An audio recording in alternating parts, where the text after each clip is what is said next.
సంతాన గణపతి స్తోత్రం. నమోస్తు గణనాథాయ సిద్ధిబుద్ధి యుతాయ చ సర్వప్రదాయ దేవాయ పుత్రవృద్ధి ప్రదాయ చ. అర్థం: సిద్ధి, బుద్ధి దేవతలతో కూడి ఉన్న గణనాథుడా, అందరికీ వరాలు ప్రసాదించే దేవుడా, సంతానం మరియు వారి అభివృద్ధిని ప్రసాదించేవాడా, నీకు నమస్కారం. రెండవ శ్లోకం.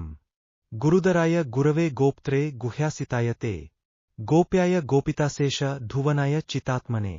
జ్ఞానులకు గురువైనవాడా, ప్రపంచాన్ని కాపాడేవాడా, రహస్యమైన దివ్యస్వరూపుడా, సమస్త లోకాలను రక్షించే పరమాత్మా, నీకు నమస్కారం.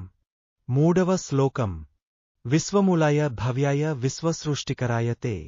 ఈ విశ్వానికి మూలకారణమైనవాడా, జగత్తును సృష్టించినవాడా, సత్యస్వరూపుడా, సంపూర్ణుడా, గజముఖుడా, నీకు మళ్ళీ మళ్ళీ నమస్కారం.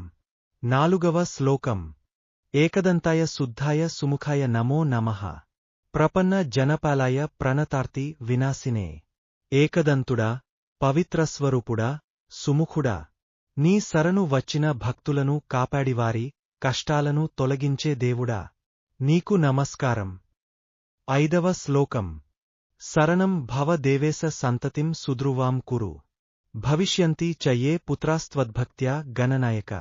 ఓ దేవేశా, మాకు మంచి సంతానం కలిగేలా అనుగ్రహించు.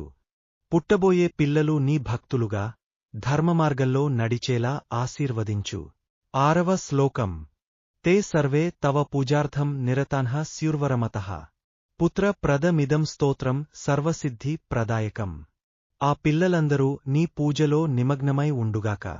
ఈ స్తోత్రం సంతానాన్ని ప్రసాదించేది మరియు అన్ని శుభఫలాలను ఇచ్చేది.